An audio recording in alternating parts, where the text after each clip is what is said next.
వచనములో నుంచి కొన్ని మాటలు మనము చూసుకుందాం. సూర్యుడును కేడమునై ఉన్నాడు.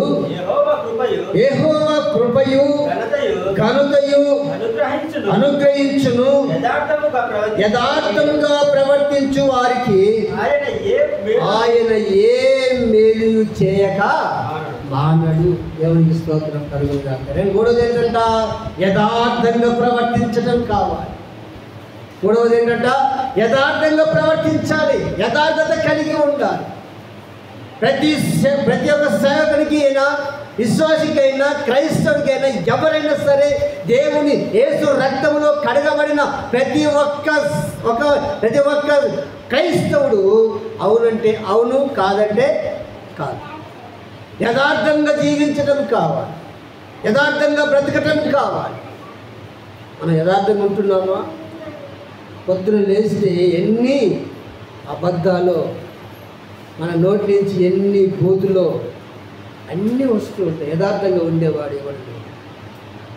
ఒకవేళ ఉంటే యథార్థంగా ప్రవర్తించే వారికి ఆయన ఏ మేలు చేయక మానడు. దేవునికి స్తోత్రం కలుగునుగా. హల్లెలూయా. ఒకనొక గ్రామంలో పెద్ద ఆసామి ఉన్నాడు. పెద్ద ఆసామి ఏం చేశాడంటే తనకిష్టమైనటువంటి 4 వ్యక్తులు రైతులను పిలిచాడు.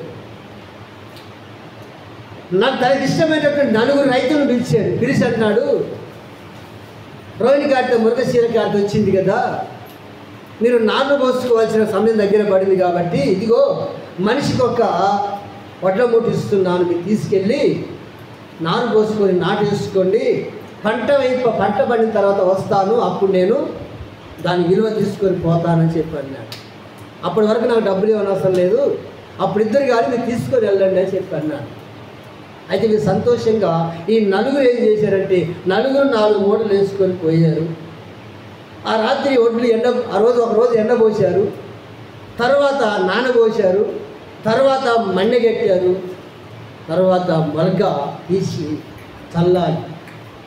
ఈ 4 నానబోసారు, కానీ 3 మాత్రమే ఆ ఒడ్లు మొలకొచ్చాయి, ఒకరికి మాత్రం రాలా.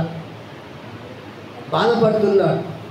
వాళ్ళ 3కి బాగానే మొలకలు వచ్చాయి, నా ఒడ్లకి ఎందుకు మొలక రాలేదు అని చెప్పి ఎంత బాధపడుతుంటే తన తల్లితో చెప్పాడు, అమ్మా ఇది పరిస్థితి, అలాని పటేలు నాకు ఇట్లా వడ్డిచ్చాడు, 4కి ఇచ్చాడు, కానీ అలా 3కి మాత్రం మంచి మొలకలు వచ్చాయి, నాకు మాత్రం రాలేదు, ఒక్కటి కూడా మొలక రాలేదంటే తల్లి చెప్పిందంట, నీకు ఏ ఒడ్లు అయితే ఇచ్చాడో ఆ ఒడ్లు అలాగే ఉంచు, ఈ సంవత్సరం మనం పంట వేయకపోయినా పర్వాలేదు, కానీ మనం నమ్ముకున్నటువంటి ఆశాన్ని మనం ఎప్పుడు కూడా మోసం చేయవద్దు అంటున్నారు. ఆ సంవత్సరం పంట వేయలే, ఇక ఆ ఒడ్లు అలాగే ఉంచారు.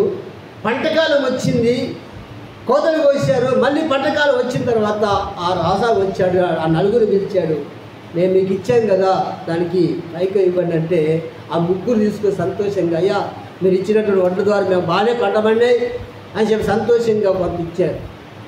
ఈ 4వ వ్యక్తిని అడిగాడు, నీదేమైందంటే, అయ్యా మీరు ఇచ్చినటువంటి ఒడ్లు తీసుకెళ్ళాను, ఎండబోసాను, నానబెట్టాను, మండగెట్టాను, కానీ మొలక రాలేదు, ఇదిగో నీవు ఇచ్చినటువంటి ఒడ్లు నీకే తీసుకొచ్చి ఇచ్చాను అని చెప్పాను. మరి మీరేమైనా మా బాగా మొలకలు వచ్చాయి, మేము మంచిగా పంట పండించుకున్నామని చెప్పాను. ఆ రైతు అంటున్నాడు, మీ 3 దొంగలు. హల్లెలూయా. మీ 3 ఎవరంట? అబద్ధికులు. మీకంటే ఇతను యథార్థవంతుడు, మీ 3 కంటే ఇతను న్యాయవంతుడు, మీ 3 కంటే ఇతను యథార్థవంతుడు అంటే వాళ్ళు పరిచయం అవుతున్నారు. అదేంటి, మా పంట బండిలో నేను దొంగలం అంటాడు, అతన్నేమో యథార్థవంతుడు అంటాడంటే ఎందుకు అంటున్నాడంటే అప్పుడు చెప్పాడంట, ఒరే పిచ్చోళ్ళారా, నేను మీకు ఇచ్చినది ఉడకబెట్టిన ఒడ్లు ఇచ్చాను, కానీ మంచి ఒడ్లు కావాలి. దేవునికి స్తోత్రం కలుగునుగా. హల్లెలూయా. ఉడకబెట్టిన ఒడ్లు మొలకలు వస్తాయా? రావు. ఈ రైతు నష్టపోయాడు, ఆ సంవత్సరం పంటంతా కూడా నష్టపోయాడు, వాళ్ళు మాత్రం పండించుకున్నారు. దేవుడు చేసిన మేలేంటి తెలుసా?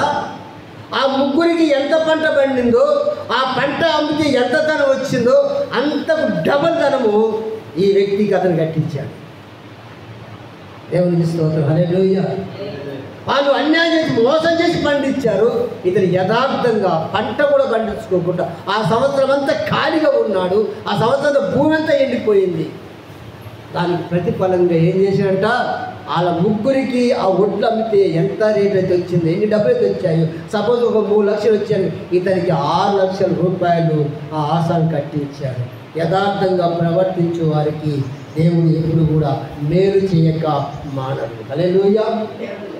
యథార్థంగా జీవిస్తే, యథార్థంగా మనం నడుచుకుంటే, దేవుని సన్నిధిలో యథార్థంగా ఉంటే దేవుడు ఎప్పుడు కూడా ఏం చేస్తాడంటే మనకి మేలు చేస్తాడు.